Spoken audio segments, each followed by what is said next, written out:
അപ്പൊ അപ്പം പറയാണ്, നീ ഇങ്ങനെ കിടന്ന് ബഹളുണ്ടാക്കിയാലാട്ട് അവരിങ്ങോട്ട് ഇറക്കിക്കൊണ്ടുവരാൻ പറ്റുമോ? അവിടെ പണം കെട്ടിവെക്കണം. എന്റെ താലിമാല കൊണ്ടുപോയി നിങ്ങൾ വിറ്റുപണി കെട്ടിവെക്കുക, എന്റെ താലിമാല കൊണ്ടുപോകും, എന്റെ മോനെ എങ്ങനെയെങ്കിലും ഇറക്കിക്കൊണ്ടുവരണം, എന്റെ മോനെ ഇറക്കിക്കൊണ്ടുവരണം, എന്റെ താലിമാല കൊണ്ടുപോയി നിങ്ങൾ വിറ്റായാലും എന്റെ മോനെ ഇറക്കിക്കൊണ്ടുവരണം.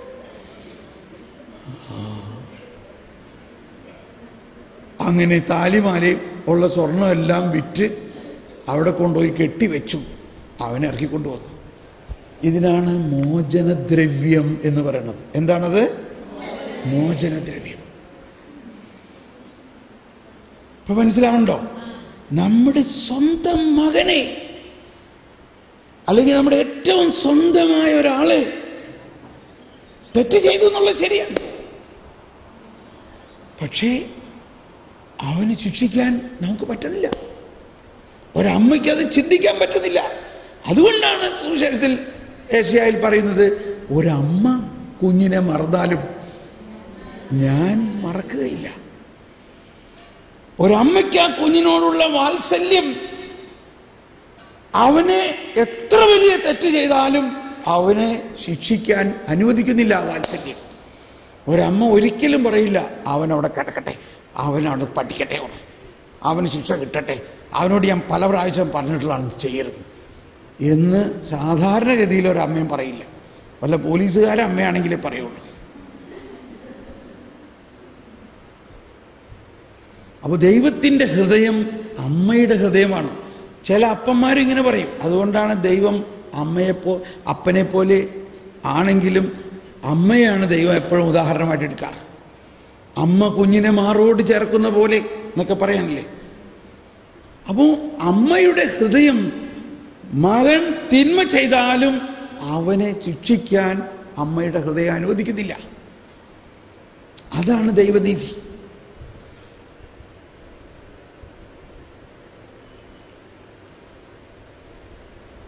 അങ്ങനെ നമ്മൾ ഓരോരുത്തരും തിന്മ ചെയ്ത് ജയിലിൽ കിടക്കുമ്പോൾ കണ്ടോ, അതാണ് പറഞ്ഞത്, ബന്ധിതർക്ക് മോചനം.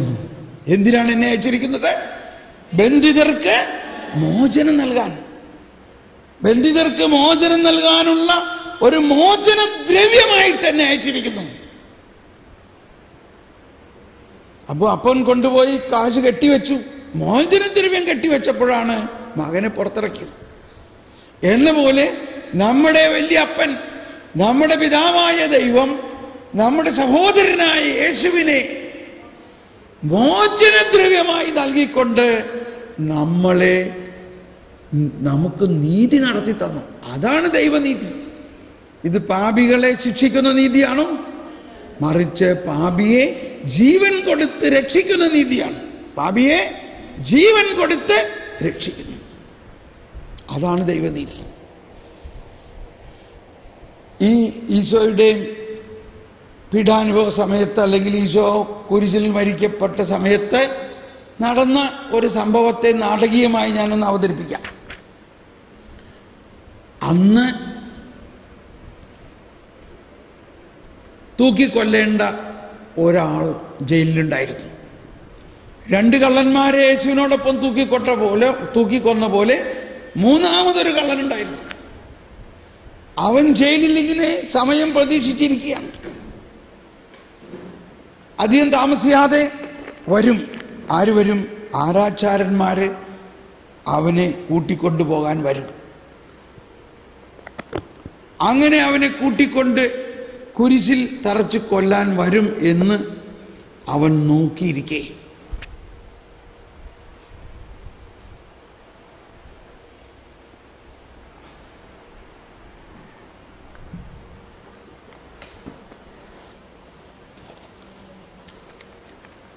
അങ്ങനെ അവനെ തൂക്കിക്കൊല്ലാൻ ആള് വരും എന്ന് നോക്കിയിരിക്കെ അവനിങ്ങനെ വിറയ്ക്കുകയാണ്. ഇനി ഏതാനും നിമിഷത്തിനകത്ത് അവൻ്റെ ജീവിതത്തിൻ്റെ അന്ത്യം കുറിക്കാൻ പോവുകയാണ്. അവൻ ചെയ്ത പാപങ്ങൾക്ക് അനുസരിച്ചുള്ള ശിക്ഷയാണത്. അത്രയ്ക്ക് വലിയ കൊലപാതകങ്ങളും വലിയ കളവുകളും ഭീകരപ്രവർത്തനങ്ങളും ചെയ്ത ആളാണ്. അതുകൊണ്ട് അവൻ അതിന് അർഹതയുണ്ട്. അങ്ങനെ ഇരിക്കുമ്പോൾ പെട്ടെന്ന് ജയിലിൻ്റെ അകത്തേക്ക് അവൻ താമസിച്ചിരുന്ന ആ സെല്ലിൻ്റെ അകത്തേക്ക് ജയിലിൻ്റെ സൂപ്രണ്ടന്റ് കയറി വരികയാണ്. അപ്പോൾ ഇവൻ കുറേയും കൂടി പേടിച്ചു, എന്താണ് അവന് സംഭവിക്കാൻ പോണേ. പക്ഷേ അവൻ്റെ സകല ചിന്തകളെയും മാറ്റിമറിച്ചുകൊണ്ട് ജയിൽ സൂപ്രണ്ടന്റ് പറയുകയാണ്, നിനക്ക് പോകാം, നിന്നെ വെറുതെ വിട്ടിരിക്കുന്നു. ഇത് പറയുമ്പോൾ മേലൊക്കെ കോരിത്തരിക്കുന്നു. അവനാകെ അന്തം വിട്ടു. എന്താ നിങ്ങൾ ഈ പറയണേ? തൂക്കിക്കൊല്ലാൻ പോണേക്കൊന്നും പിന്നെ കളിയാക്കിയാണ്? ഇല്ല, നിന്റെ സകല ശിക്ഷയും ക്യാൻസലാക്കിയിരിക്കുന്നു.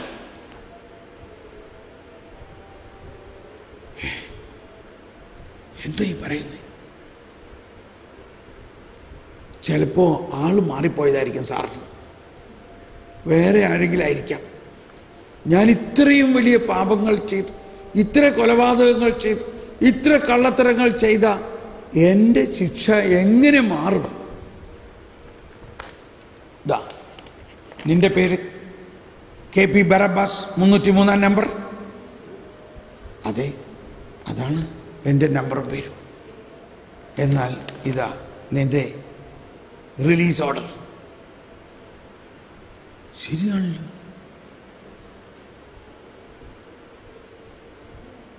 ഇതെങ്ങനെ സംഭവിക്കും? എനിക്കൊന്നും മനസ്സിലാവുന്നില്ല.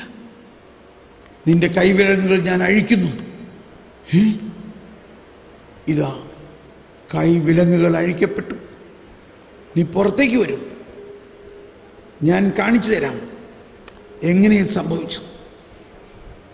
ഇതാ അങ്ങകലെ ആ മലമുകളിലേക്ക് നോക്കൂ. ആ മലമുകളിൽ 3 കുരിശുകൾ നീ കാണുന്നില്ലേ? കാണുന്നു. 2 വശത്തുമുള്ള കുരിശിൽ കിടക്കുന്നവർ നിന്റെ സുഹൃത്തുക്കളാണ്. നടുവിലുള്ള കുരിശിലായിരുന്നു നിന്നെ വധിക്കേണ്ടിയിരുന്നത്. എന്നാൽ മറ്റൊരാൾ നീ ചെയ്ത കുറ്റങ്ങളും അതിൻ്റെ ശിക്ഷയും അതിൻ്റെ ശാപവും സ്വയം ഏറ്റെടുത്തുകൊണ്ട് നിനക്ക് വേണ്ടി ബലിയാടായി മരിച്ചിരിക്കുന്നു.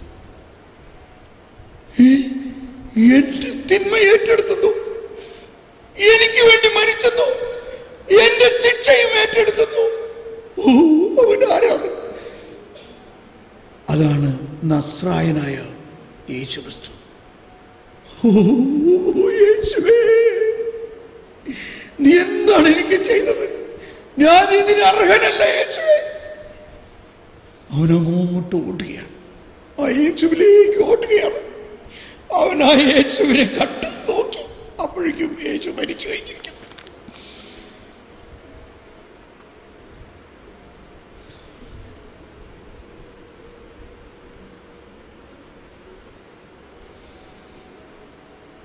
ഇതാണ് ദൈവനീതി എന്ന് പറയുന്നത്.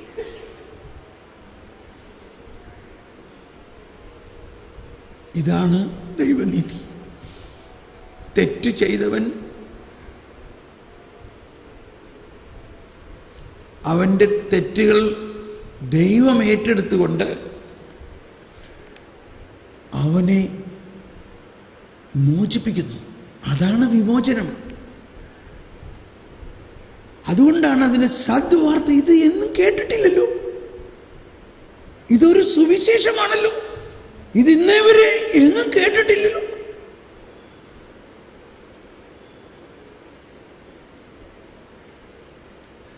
ഇത് വിശ്വസിക്കുന്നതിനെയാണ് ദൈവരാജ്യത്തിൽ വിശ്വസിക്കുക എന്ന് പറയുന്നതിൻ്റെ അർത്ഥം, ദൈവനീതിയിൽ വിശ്വസിക്കുക എന്ന് പറയുന്നതിൻ്റെ അർത്ഥം.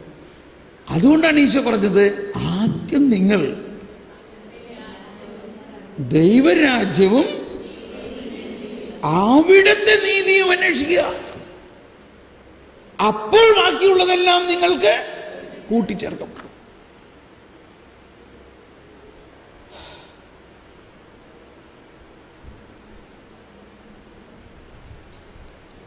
ഇനി നമുക്ക് സാവധാനം ഇത് തുറന്നു കിട്ടും ഇനി വായിക്കുമ്പോഴെല്ലാം. അതുകൊണ്ടാണ് ഈശോ പാപികളുടെ കൂടെ ചെന്ന് സ്നാപകയോഹന്നാൻ്റെ അടുത്ത് ആ പാപികൾ നിൽക്കുന്ന ആ ക്യൂവിൽ നിന്നുകൊണ്ട് എനിക്കും അവരെ പോലെ തന്നെ സ്നാനം തായും. എന്തിനാണ്? ഈ പാപികൾ മുങ്ങിയ ആ ജലത്തിൽ ഞാൻ മുങ്ങണം. അപ്പം അവിടെ വെച്ച് തന്നെ ആ പരിഹാരത്തിൻ്റെ ആരംഭം കുറിച്ചിരിക്കണം. അപ്പോഴാണ് സ്വർഗം തുറക്കപ്പെട്ടത്. അന്ന് വരെ അടഞ്ഞു കിടന്ന പറുദീസ അപ്പോൾ തുറക്കപ്പെട്ടു.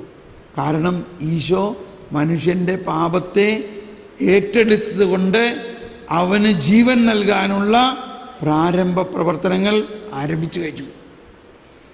എന്നാൽ അത് പൂർത്തിയാകുന്നത് ഗത്സമനിയിൽ അഥവാ അന്ത്യത്താഴം മുതലുള്ള ആ ജീവന്റെ ബലി അർപ്പണത്തിലാണ്.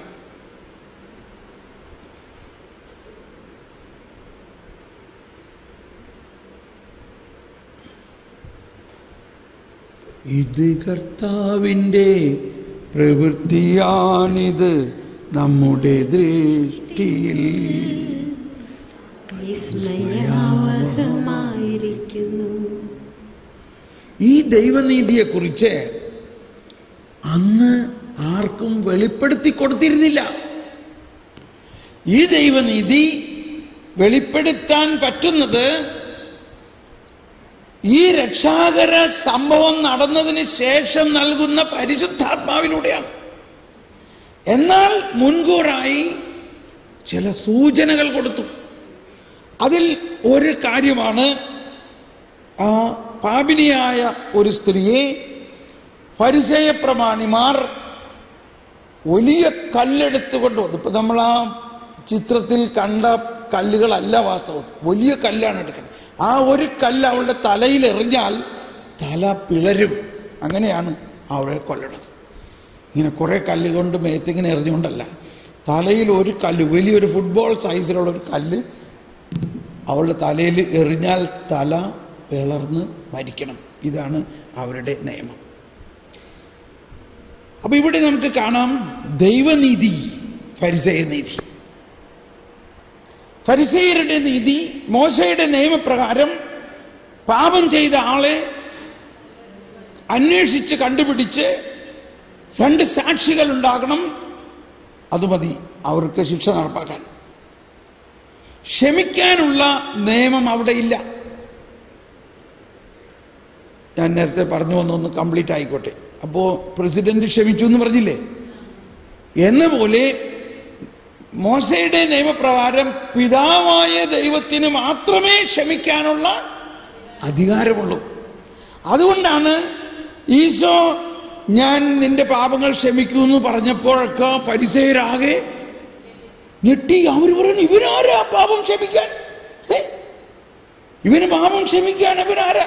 കാരണം അവരെ സംബന്ധിച്ച് ക്ഷമിക്കുക എന്നുള്ള നിയമത്തിലില്ല. മനസ്സിലാക്കണം ആ പശ്ചാത്തലം. അതുകൊണ്ടാണ് ഈശോ എടുത്തു പറയുന്നത്, മനുഷ്യപുത്രന് പാപങ്ങൾ ക്ഷമിക്കാനുള്ള അധികാരമുണ്ടെന്ന് നിങ്ങൾ അറിയാൻ വേണ്ടിയിട്ടാണ് ഞാനിത് പറയുന്നത്. അതിങ്ങനെ സാവധാനം കൊണ്ടുവരികയാണിത്. പക്ഷെ അവർ സമ്മതിക്കില്ല. കാരണം നിയമം അനുസരിച്ച് ദൈവപിതാവിന് മാത്രമേ ക്ഷമിക്കാൻ പറ്റുള്ളൂ. അപ്പൊ ഈ വന്നിരിക്കുന്നത് ആരാ? ഈ അർത്ഥത്തിലാണ് ഈശോ പറയുന്നത്, എന്നെ കാണുന്നവൻ പിതാവിനെ കാണുന്നു. ഈ അർത്ഥത്തിലാണ് സ്വർഗസ്ഥനായ പിതാവിന്റെ പ്രാർത്ഥന മനസ്സിലാക്കേണ്ടത്.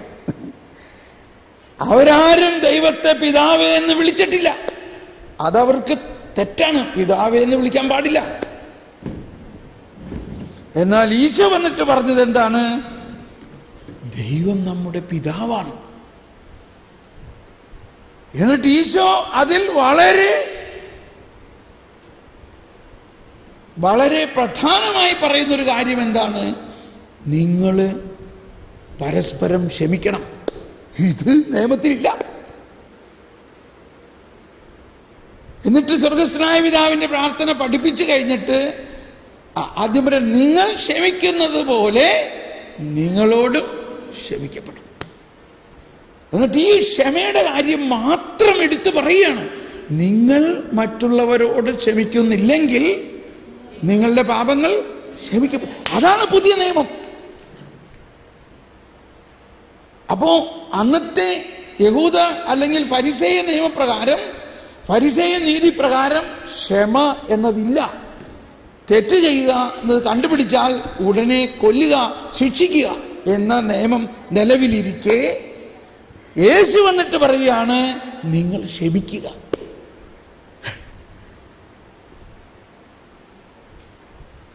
അപ്പോൾ നിങ്ങളുടെ പിതാവ് നിങ്ങളോട് ക്ഷമിക്കും. അതുകൊണ്ടാണ് ഇതിവർക്ക് പലർക്കും മനസ്സിലാവുന്നില്ല. അപ്പോസ്തലന്മാർ തന്നെ, കർത്താവേ എത്ര പ്രാവശ്യം, ഒരു 7 പ്രാവശ്യം ക്ഷമിച്ചാൽ മതിയോ? കണ്ടോ, അതിനെ മനസ്സിലാക്കേണ്ടത് ഇങ്ങനെയാണ്. 7 പ്രാവശ്യം ക്ഷമിച്ചാൽ മതിയോ? ഇല്ലില്ല, 70 പ്രാവശ്യം ക്ഷമിക്കാം. എന്തേ പറയണേ? കണ്ടോ, അതാണ് ദൈവനീതി, അതാണ് പുതിയ നിയമം. ഇപ്പോൾ ഒന്ന് ആലോചിച്ച് നോക്കിയേ. ഇപ്പം ഞാൻ കുറച്ച് വിമർശിക്കാൻ പോവുകയാണ് കേട്ടോ, കാര്യം മനസ്സിലാകാൻ വേണ്ടിയിട്ടാണ്. നമ്മൾ 10 പ്രമാണങ്ങൾ തന്നെ കഷ്ടിപുഷ്ടി എങ്ങനെ പാലിക്കണമെന്ന് ആശപ്പെട്ടിരിക്കുമ്പോഴാണ് മഠത്തിൽ വന്നത്. മഠത്തിൽ വന്നപ്പോൾ പിന്നെ നമുക്ക് എന്ത് കിട്ടി? വേറെ കുറേ പ്രമാണങ്ങളും കൂടി കിട്ടി. ഇന്നത് ചെയ്യരുത്, ഇന്നത് ചെയ്യരുത്, ഇന്നത് ചെയ്യരുത്. എന്നിട്ട് അത് ചെയ്താൽ നിന്നെ ഊട്ടുമുറിയിൽ വിളിച്ച് നിന്നെ മുട്ടുകുത്തിച്ച് ശിക്ഷിക്കും. ചിലപ്പോൾ ഇതൊന്നും ഉണ്ടാവില്ല ഇവിടെ, ഞാൻ പറയാണ്. പണ്ടത്തെ ചട്ടങ്ങൾ ഇങ്ങനെയൊക്കെ ആയിരുന്നു. ഇന്നത് ചെയ്താൽ വെയിലത്ത് പോയിരുന്ന് സ്വർഗസ്ഥനായ പിതാവ് ചെല്ലണം, ഇന്നത് ചെയ്താൽ ഇത്ര ഇങ്ങനെയൊക്കെയുള്ള ചില നിയമങ്ങളാണ് നമ്മുടെ ഫോർമേഷനിൽ വന്നിരിക്കുന്നത്. ഇപ്പം എങ്ങനെ മനസ്സിലാവും ദൈവം കരുണയാണെന്ന് പറയും?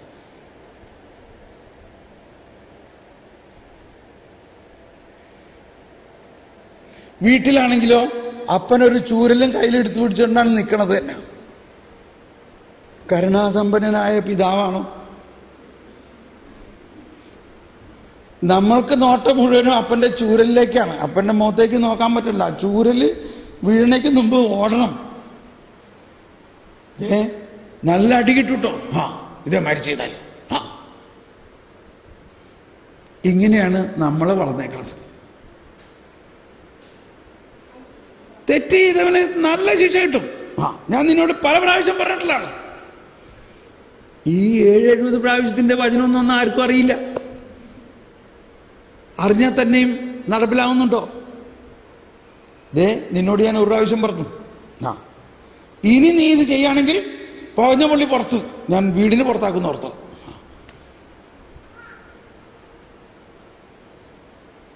എവിടെ പുതിയ നിയമം?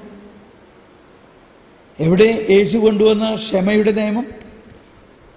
പിതാവായ ദൈവത്തിന് മാത്രമുണ്ടായിരുന്ന അധികാരം, ക്ഷമിക്കുന്ന സ്നേഹം അവതരിക്കപ്പെട്ടിരിക്കുന്നു. എങ്ങനെ അവതരിക്കപ്പെട്ടിരിക്കുന്നു? മനുഷ്യനായി അവതരിക്കപ്പെട്ടു. അതാണ് മനുഷ്യാവതാരം. പിതാവായ ദൈവത്തിന്റെ കരുണാർദ്ദമായ സ്നേഹം, ആ ക്ഷമിക്കുന്ന സ്നേഹം മനുഷ്യാവതാരം ചെയ്തിരിക്കുന്നു. ആ മനുഷ്യാവതാരം ചെയ്ത സ്നേഹം നമ്മൾ ഓരോരുത്തർക്കും നൽകിയിരിക്കുന്നു. അത് നമ്മുടെ ഉള്ളിൽ വന്നിരിക്കുന്നു. ഇത് പ്രസരിപ്പിക്കുക എന്നുള്ളതാണ് ദൈവനീതി എന്ന് പറയുന്നത്. അപ്പൊ അത് പ്രസരിക്കണമെങ്കിൽ ആദ്യം അത് നമുക്ക് അനുഭവമാകട്ടെ. അതുകൊണ്ടാണ് മരിച്ചുയർത്തെഴുന്നേറ്റ യേശു അടഞ്ഞു കിടന്ന കതകിന്റെ ഉള്ളിലൂടെ കടന്നു വന്നിട്ട് അപ്പസ്തോലന്മാരുടെ മേത്ത് നിശ്വസിച്ചിട്ട് പറഞ്ഞു, നിങ്ങൾ പരിശുദ്ധാത്മാവിനെ സ്വീകരിക്കുവിൻ. എന്നിട്ട് എന്താ പറഞ്ഞേ? പിതാവ് എന്നെ അയച്ച പോലെ ഞാൻ നിങ്ങളെ അയക്കുന്നു. അതെല്ലാവരും പറഞ്ഞേ, പിതാവ് എന്നെ അയച്ച പോലെ ഞാൻ നിങ്ങളെ അയക്കുന്നു. എന്നിട്ട് അടുത്ത് എന്താ പറഞ്ഞേ? നിങ്ങൾ ആരുടെ പാപങ്ങൾ ക്ഷമിക്കുന്നുവോ അത് ക്ഷമിക്കപ്പെട്ടിരിക്കും, ബന്ധിക്കുന്നുവോ അത് ബന്ധിക്കപ്പെട്ടിരിക്കും. അപ്പൊ ഇവിടെ നമ്മളിത് സഭയുടെ പാപമോചന അധികാരമായിട്ട് കാണുന്നു, കണ്ടോളൂ. പക്ഷെ അതേസമയം നമ്മളെല്ലാവർക്കും ക്ഷമിക്കാനുള്ള ഒരു അധികാരം തന്നിരിക്കുകയാണ്. നമ്മളോട് തെറ്റ് ചെയ്യുന്നവരോട് നമുക്ക് ക്ഷമിക്കാം, നമ്മളോട് തെറ്റ് ചെയ്യുന്നവരോട് നമുക്ക് ക്ഷമിക്കാം. അതെന്തുകൊണ്ടാ? അതിനുള്ള അധികാരം നമുക്ക് തന്നിരിക്കുന്നു. മുൻകാലത്ത് അങ്ങനെയല്ല.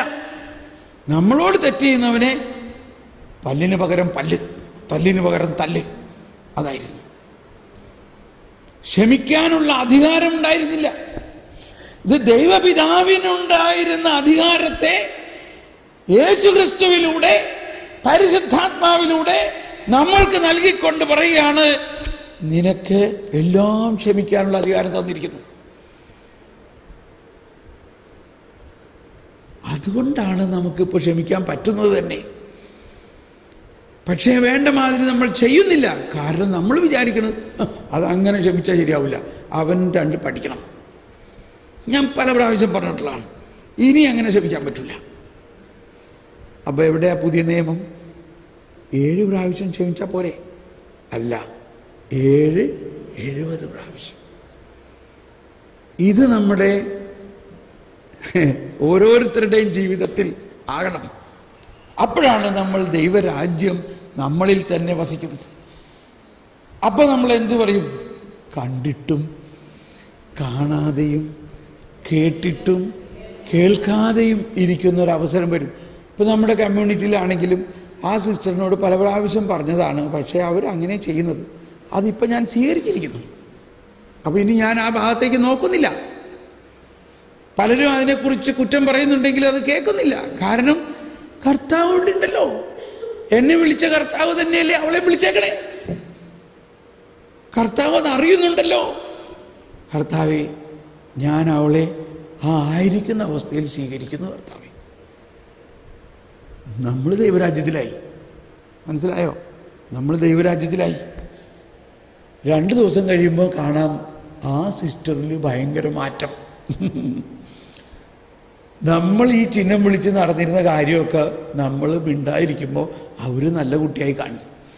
അടുത്ത് വന്നിട്ട് പറയാം, സിസ്റ്റർ എന്നോട് ക്ഷമിക്കണം കേട്ടോ, ഞാൻ അങ്ങനെയൊക്കെ അന്ന് പറഞ്ഞതേ, അന്ന് ചെയ്തത് അതെൻ്റെ ഒരു മിസ്അണ്ടർസ്റ്റാൻഡിങ് കൊണ്ടാണ്, ക്ഷമിക്കണം.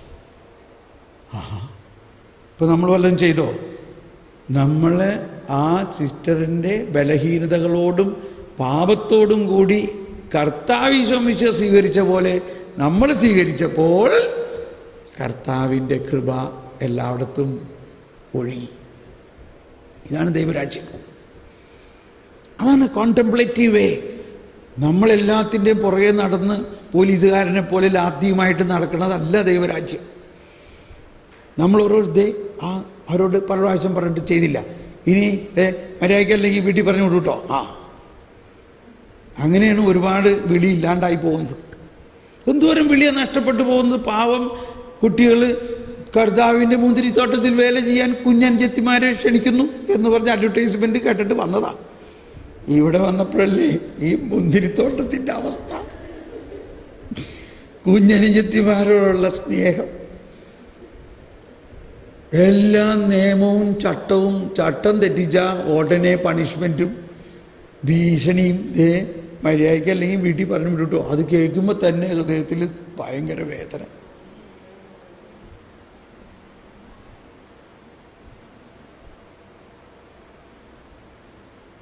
എന്നോട് ക്ഷമിക്കണം കേട്ടോ, ഞാനിതിനെ ഒന്ന് അവതരിപ്പിക്കാൻ ഉപയോഗിച്ചൊരു ശൈലിയാണെന്നുള്ളത്. വാസ്തവത്തിൽ ഒരുപാട് ദൈവവിളി നമ്മൾ ക്ഷമിക്കണം. ഈശോ തന്നെ പറഞ്ഞൊരു കാര്യമാണ്, ഈ ഫരിസയരോട് പറഞ്ഞു, നിങ്ങൾ ഒരാളെ നിങ്ങളുടെ മതത്തിൽ ചേർക്കാൻ എന്നാണ് പറഞ്ഞിട്ടുള്ളത്. ചെറിയ മാറ്റം വരുത്തിയതാണ്. ഒരാളെ നിങ്ങളുടെ മതത്തിൽ ചേർക്കാൻ കരയും കടലും കടന്നു പോയി പ്രമോഷൻ നടത്തും. അത് കഴിഞ്ഞ് ചേർന്ന് കഴിഞ്ഞാൽ നിങ്ങളെക്കാൾ ഉപരി 2 പ്രാവശ്യം അയാളെ നരകത്തിൽ കൊണ്ടുപോകുന്നു. ഇപ്പം നമ്മൾ വൊക്കേഷൻ പ്രൊമോഷന് എന്തോരം കഷ്ടപ്പെട്ട് കടലും കരയൊക്കെ കടന്ന് പ്രൊമോഷൻ നടത്തി കുറച്ച് ദൈവവിളി കിട്ടി ഇവിടെ കൊണ്ടുവന്നിട്ട് പിന്നെ അവരെ നിയമപ്രകാരം ചട്ടപ്രകാരം ആനേനെ കുഴിയിലിട്ട്, ആനേനെ മെരുക്കണം എന്ന് കണ്ടിട്ടില്ലേ? ഒരാനേനെ കുഴിയിൽ ചാടിക്കും. ഇനി ആ കുഴിയിലിട്ട് അതിനെ മെരുക്കി കഴിഞ്ഞിട്ടേ പുറത്തു കൊണ്ടുവരുള്ളൂ. അതല്ല ദൈവരാജ്യം.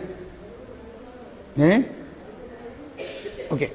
അപ്പം നമ്മൾക്ക് സ്നേഹത്തിൻ്റെ ശക്തിയിലൂടെ, ദൈവരാജ്യത്തിൻ്റെ ശക്തിയിലൂടെ ദൈവരാജ്യം നമ്മളിൽ സംസ്ഥാപിതമാകുകയാണെങ്കിൽ, ആ ദൈവരാജ്യത്തിൻ്റെ ശക്തിവിശേഷം നമുക്ക് മനസ്സിലാകുകയാണെങ്കിൽ ഈ ഫോർമേഷൻ വളരെ എളുപ്പമാണ്. പിന്നെ ഫോർമേറ്റർ ഒന്നും ചെയ്യണ്ട. ആര് ചെയ്യും? കർത്താവും പരിശുദ്ധാത്മാവും കൂടി എല്ലാം ചെയ്തോളൂ.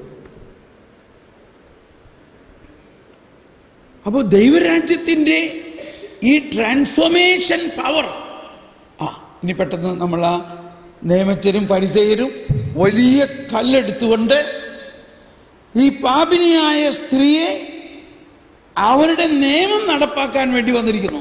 അവരുടെ നിയമമാണത്. അവരുടെ നിയമം പാപിനിയായ ഒരാളെ, പാപം ചെയ്യുന്നത് കണ്ടുപിടിച്ച വ്യഭിചാരിണിയെ കൊല്ലണം എന്നത് അവരുടെ നിയമമാണ്. അങ്ങനെ യേശുവിൻ്റെ അടുത്ത് കൊണ്ടുവന്നിരിക്കുന്നു. ഇതും ആ ടെമ്പിൾ ഏരിയയിലാണ്. യേശു കണ്ടിട്ടും കാണാതെയും കേട്ടിട്ടും കേൾക്കാതെയും ഇരിക്കുന്ന സീനാണ് ഇല്ലേ? കുറേ സമയത്തേക്ക് മൗനമാണ്. അതൊക്കെ ആ വചനം പൂർത്തിയാകുകയാണ് അവിടെ. അവൻ കണ്ടിട്ടും കാണുന്നില്ല. അവൻ ഇവളെ പാപിനിയാണെന്ന് കണ്ടിട്ട് അവളെ പാപിനിയായിട്ട് കാണുന്നുണ്ടോ? അവരെല്ലാവരും അവളെ പാപിനിയായിട്ട് കാണുന്നു. അവൾക്ക് പ്രൂഫുണ്ട്. യേശുവിന് വല്ല പ്രൂഫിൻ്റെ ആവശ്യമുണ്ടോ ഒരാൾ പാപം ചെയ്യുന്നത് കണ്ടുപിടിക്കാൻ? അവൻ കണ്ടിട്ടും കാണാതെയും കേട്ടിട്ടും കേൾക്കാതെയും അങ്ങനെ ഇരിക്കുകയാണ്. അപ്പോൾ ഇവർ കുറേയും കൂടി ഒച്ചയിൽ പറയാണ്, മാസ്റ്റർ പറയൂ, ഇവളെ കൊലപാതകം ചെയ്തുകൊണ്ടിരിക്കെ ഞങ്ങൾ പിടിച്ചു. ഇവളെ കൊല്ലണമെന്നതാണ് ഞങ്ങളുടെ നിയമം. എന്തുപറ്റി? വ്യഭിചാരം ചെയ്തുകൊണ്ടിരിക്കെ കണ്ടുപിടിച്ചു. കൊലപാതകം വ്യഭിചാരം ചെയ്തുകൊണ്ടിരിക്കെ ഞങ്ങൾ കണ്ടുപിടിച്ചു. ഈ കണ്ടുപിടിക്കാൻ പോകേണ്ട വല്ല ആവശ്യമുണ്ടോ?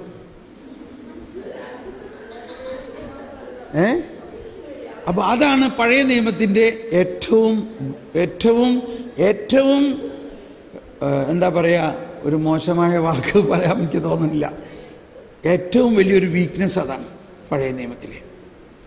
ഒരാൾ പാപം ചെയ്യുന്നത് കാണാൻ അന്വേഷിച്ച് നടക്കണം ഒരാൾ. ഇതാണ് ഫരിസേയ സ്വഭാവത്തിൻ്റെ ഏറ്റവും മോശമായ ഒരവസ്ഥ. ഈ ഒരു പ്രവണത നമ്മളിലുണ്ടെങ്കിൽ അത് മാറില്ല, നമുക്ക് മാറ്റാൻ പറ്റില്ല. അതാണ് ഈശോ ഉരിഞ്ഞു മാറ്റണമെന്ന് പറയണത്. പുതിയ സൃഷ്ടിയാകണം എന്ന് പറയുന്നതിൻ്റെ ഏറ്റവും ആവശ്യം ഇതാണ്. ഈ മറ്റുള്ളവരുടെ കുറ്റവും കുറവുകളും അന്വേഷിച്ച് നടക്കുന്ന ഒരു പ്രവണത, അതാണ് പഴയ നിയമം മുതലുണ്ടായത്. അതാണ് ആദം പാപം ചെയ്ത് കഴിഞ്ഞു വന്നപ്പോൾ ദൈവം ചോദിച്ചു, നീ എന്തിനാ അത് ചെയ്ത്? അതെ, അത് ഞാനൊന്നുമല്ല, അങ്ങ് തന്ന ആ പെണ്ണാണ് ഇതിന് കാരണക്കാരി. കേട്ടോ, ആദം കുറ്റം മുഴുവൻ ആരിൽ ചാരി? മറ്റൊരാളെ കുറ്റപ്പെടുത്തണു, മറ്റൊരാളുടെ കുറ്റം കണ്ടുപിടിക്കണു. ഈ സ്വഭാവം ആദ്യ പാപത്തിൽ നിന്ന് തന്നെ ഉണ്ടായൊരു സ്വഭാവമാണ്. അതാണ് ഏറ്റവും വലിയ തെറ്റ്. ഓക്കെ, ഇനി ഈ കല്ലെറിയാനിങ്ങനെ കല്ലെടുത്ത് നിൽക്കുന്ന അവരുടെ മുഴുവൻ നോട്ടം അവരുടെ പാപത്തിലേക്കാണ്. അവരുടെ പാപത്തെ അവർ കാണുന്നില്ല. അപ്പോൾ നമ്മൾ മറ്റുള്ളവരുടെ പാപത്തെ നോക്കുമ്പോൾ നമ്മുടെ പാപത്തെ നമ്മൾ കാണുന്നില്ല. അതാണ് ഈശോ പറഞ്ഞത്, നിങ്ങളുടെ കണ്ണിലെ തടിയെടുത്ത് മാറ്റി മറ്റുള്ളവൻ്റെ കണ്ണിലെ കരട് മാറ്റുന്നതിന് മുമ്പ്. യേശു അവിടെ എന്തോ എഴുതിക്കൊണ്ടിരിക്കുകയായിരുന്നു. അപ്പോൾ ഒരാൾ അങ്ങനെ നോക്കുകയാണെന്ന് വിചാരിച്ചോ, എന്താണാവോ ഇയാൾ ഈ എഴുതണേ അവിടെ? അവിടെ എന്തായിരുന്നിരിക്കാം എഴുതിക്കൊണ്ടിരിക്കണേ? എന്തായിരുന്നിരിക്കാം എഴുതിക്കൊണ്ടിരിക്കണേ? കണ്ടോ, സാധാരണ കിട്ടാനുള്ളൊരു ആൻസറാണ്, എല്ലാവരുടെയും പാപമാണ് യേശു എഴുതിക്കൊണ്ടിരിക്കുന്നത്. നമ്മൾ നേരത്തെ തന്നെ കേട്ടു, അവൻ കണ്ടിട്ടും കാണുന്നില്ല ആരുടെയും പാപം. കേട്ടോ, അവൻ കേട്ടിട്ടും കേൾക്കുന്നില്ല. പിന്നെ യേശു എന്തിനാ മറ്റുള്ളവരുടെ പാപത്തിന് കണക്കെഴുതാൻ വന്നേക്കണത്? യേശു പാപത്തിന്റെ കണക്കെഴുതാനോ വന്നത്? അവരുടെ പാപം എന്ത് തന്നെയായാലും അതിനെല്ലാം വേണ്ടി ഞാൻ പരിഹാരം ചെയ്യാനാണ് വന്നേക്കണം. ഇത് വലിയൊരു പോയിന്റാണ്. നമ്മളെല്ലാം പഴയ നിയമം കിടക്കണമുണ്ട്, പാപത്തിന്റെ കണക്കാണ് നമ്മൾ ചിന്തിക്കുന്നത്. യേശു അവിടെ എഴുതാൻ സാധാരണഗതിയിൽ എൻ്റെ ഒരു നിഗമനം, ഞാനും കുറെ പ്രാർത്ഥിച്ചത് കണ്ടുപിടിക്കാൻ, അവിടെ എഴുതാൻ സാധ്യത ഏശയ്യായിൽ പറഞ്ഞിരിക്കുന്ന ഒരു വചനമാണ്. ഇതാ ഞാനൊരു പുതിയ നിയമം കൊണ്ടുവരുന്നു, ഇതാ ദൈവത്തിൻ്റെ നീതി ഞാൻ കൊണ്ടുവരുന്നു, ഒരു പുതിയ നിയമം എന്നിൽ നിന്ന് പുറപ്പെടും. അപ്പൊ അങ്ങനെ ഒരു പുതിയ നിയമം ഞാൻ കൊണ്ടുവരുന്നു എന്ന് യേശു എഴുതിയപ്പോൾ ഇവരിത് കണ്ടപ്പോൾ കൂടുതൽ ദേഷ്യമായി. ഞങ്ങൾക്ക് നിങ്ങളുടെ പുതിയ നിയമമൊന്നും വേണ്ട, ഞങ്ങൾക്കൊരു നിയമമുണ്ട്, അതനുസരിച്ച് ഇവളെ ഇപ്പൊ കൊല്ലണം. അയ്യോ, അപ്പൊ ഈശോ ഇനി എഴുത്ത് നിർത്തി. ഈശോ പറഞ്ഞു, എന്നാ നിങ്ങൾ കല്ലെറിഞ്ഞോ, പക്ഷേ നിങ്ങളിൽ പാപമില്ലാത്തവൻ ആദ്യം കല്ലെറിയട്ടെ. ഇപ്പൊ ശ്രദ്ധിക്കണം കേട്ടോ, അവരോട് യേശു അവരെയും കൂടി രക്ഷിക്കുകയാണ് ഇപ്പൊ ചെയ്യണത്. അവരിങ്ങനെ ഒരു കൊലപാതകം നടത്താൻ വേണ്ടി വലിയ കല്ലുമെടുത്തുകൊണ്ട് വാശിയോടെ, വീര്യത്തോടെ, കോപത്തോടെ ഇരിക്കുന്ന ആ അവസ്ഥയിൽ യേശുവിൻ്റെ ഈ വചനം, ഈ കരുണാർദ്രമായ സ്നേഹം അവരുടെ ഹൃദയത്തെ സ്പർശിച്ചു. യേശുവിൻ്റെ നീതിയും കരുണയും അവരുടെ ഹൃദയത്തിലേക്ക് പ്രസരിച്ചിട്ട് അവർ കൊല്ലാൻ വേണ്ടി വന്നിരിക്കുന്ന അവരുടെ ആ വീര്യം തളർന്നു, അവരുടെ കൈകൾ തളർന്നു, അവരുടെ കൈകളിൽ നിന്നും കല്ലുകൾ താഴെ വീണു. അവർക്കത് ചെയ്യാൻ പറ്റാതെ അവർ ഓരോരുത്തരായി പുറകോട്ട് പോയി.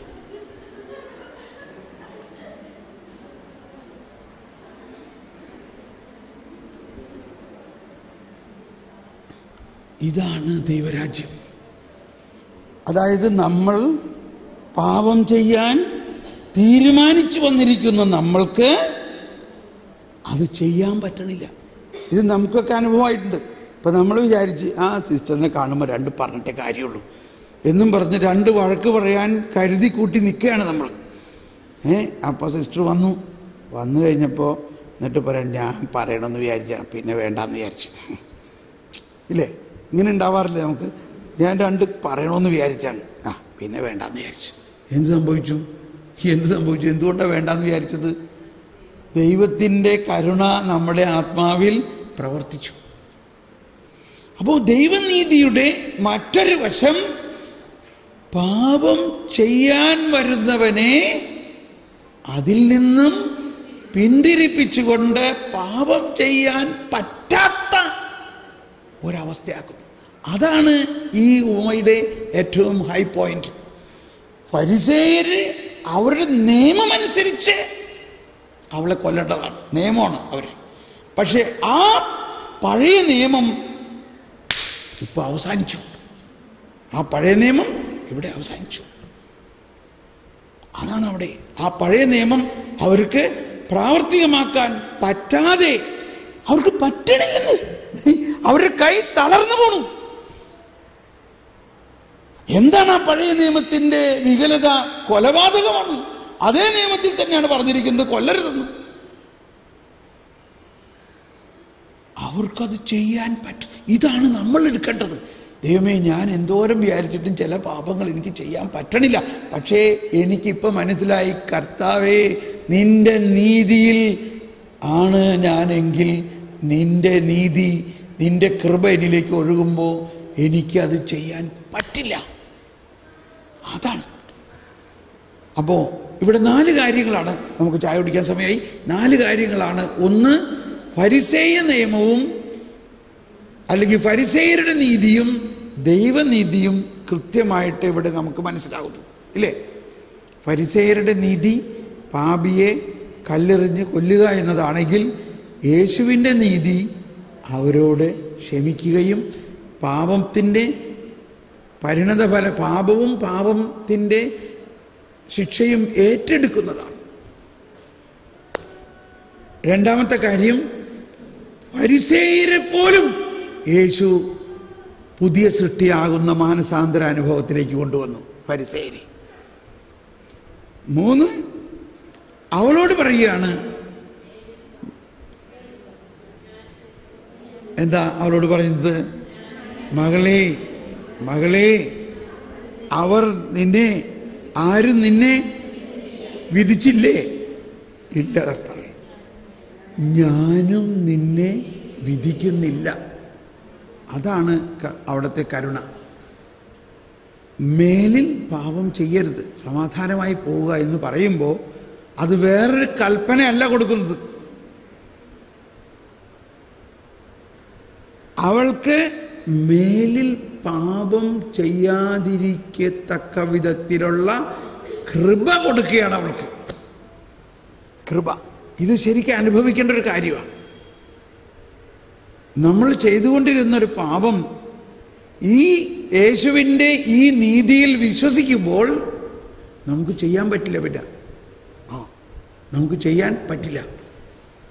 ഞാൻ പറഞ്ഞില്ലേ, സെയിൻറ്റ് അഗസ്റ്റിൻ പിറ്റ് ചെന്നപ്പോൾ അവൾ വീണ്ടും വന്നിട്ട് പറയാണ്, ഞാൻ നിൻ്റെ ആ പഴയ സ്നേഹിതയാണ്, നീ എന്താ വരാത്തെ?